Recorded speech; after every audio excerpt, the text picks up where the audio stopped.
Hey everyone, Ryan here. Today I wanted to bring a little bit of a blog kind of update or whatever you want to call it on my 2007 Nissan Sentra 2.0S 2-liter 4-cylinder. For 2007, it's not the base model per se, because it is kind of the base model, but one thing it does have is a remote trunk, not the key trunk that you put on the back. So here's the car. Here's my car. Beautiful shape. It's in very good shape. There's a few scratches and whatever here and there, but otherwise it's in very good condition. I drive this as a transport car. I mean, like I'm not a transport car. I use this as for my transportation, A to B. For my points, it's pretty spacious. It's not a mid-size sedan per se, but it is a compact sedan, not a subcompact. My car currently has 121,000, almost 122,000 miles. It's like about 127,700 something miles. Let me take a look at it right now. Yep, 121,736 miles. Of course, the tire sensor is broken, but the sensor itself is broken. My tire pressure isn't low. It's pretty sturdy. So it's not low, it's good. I don't know why the sensor's broken, but yeah, I'm checking my tires.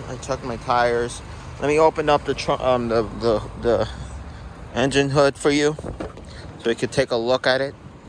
So you can take a look at what we're dealing with here. I always forget what this is. I don't know why, I just forget. There we go. I know it's somewhere around there.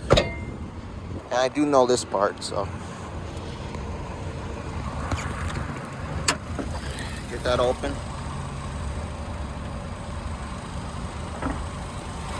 So we currently got the alternator that's in good shape. This car does have a rubber timing belt, the serpentine belt, which I haven't replaced yet, but it's not even due for replacement anyway that much. Jacko CVT Nissan, made by Nissan transmission. I mean, not made by Nissan. Nissan's Jacko CVT engine and transmission. There is the engine itself, all the stuff in there. The oil change you would do with that one right there, I believe, is the oil change. This is different. Overall, it's in pretty decent shape. If you ask me, it's in pretty decent shape. I'm gonna close this now. Air conditioner, compressor information, whatever, what have you. Vehicle emissions.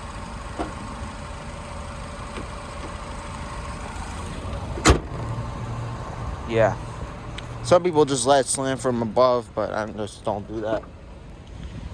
There are some scuffs from right here, but I'll get that redone. Air conditioner blows nice and cold. Let's get inside.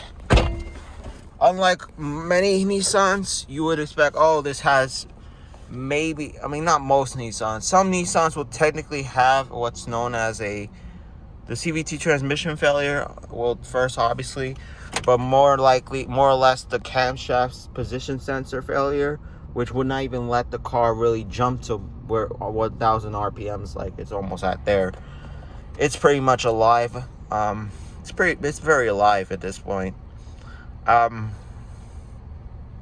not gonna demonstrate the wipers, but everything works, even the turn signals, etc. It is currently 71 degrees. The radio works.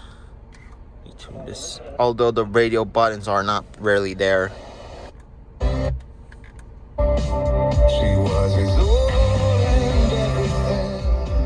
Yeah, that works. Just gonna give you a little bit of that. Horn does work, but I don't want to honk right now. Let's see here. I don't want to honk. It's not that hard to honk, but because I usually honk most of the time. Not most of the time, some of the time when I'm in a situation. Depending on what the situation is, I'll use my horn, but I'm trying to leave it for emergencies. This is a CVT transmission. It's a CVT continuously variable transmission, not your old-fashioned automatics. It is a form that's similar to an automatic, but it's more complex than an automatic. And the automatic is already complex. You have a torque converter.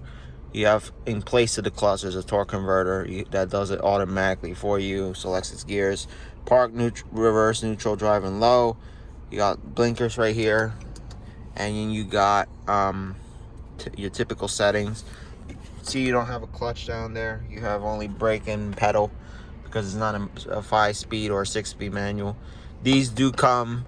There's an SCR version that has 6-speed manual. It's a 6-speed manual sedan, but unfortunately, they're very rare.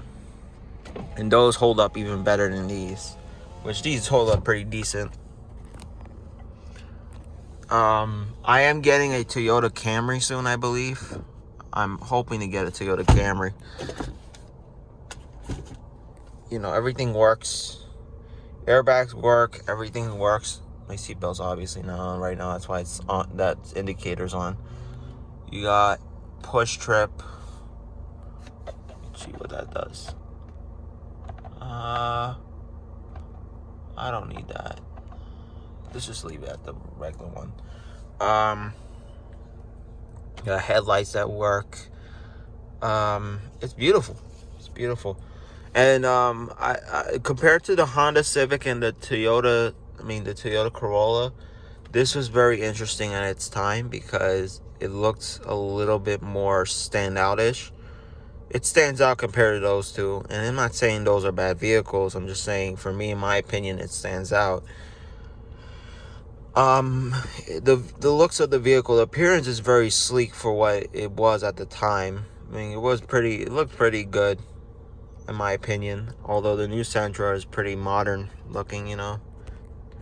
I have test drove that too, the 2021 Sentra. But yeah, if you have any questions or concerns, please feel free in the comments. I'm gonna tell you right now, I've never had to do a transmission swap. I never had to do an engine swap. I never had to do any of that. I only had to change a flat tire